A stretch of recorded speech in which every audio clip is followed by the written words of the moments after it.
तुम्हारी बीवियों और औलाद में से बाज तुम्हारे दुश्मन भी हैं, सो उनसे बचते रहो। और अगर मुआफ कर दो और दरगुजर करो और बख्श दो तो अल्लाह भी बख्शने वाला है, मेहरबान है।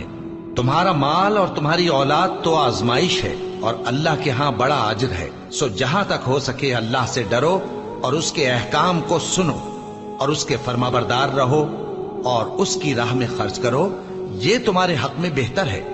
और जो शख्स तबीयत के बुख्ल से बचाया गया तो ऐसे ही लोग राह पाने वाले हैं।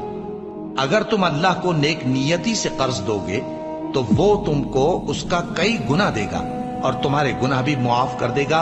और अल्लाह कद्र शनास है, बुर्दबार है, पोशीदा और जाहिर का जानने वाला है, गालिब है, हिकमत वाला।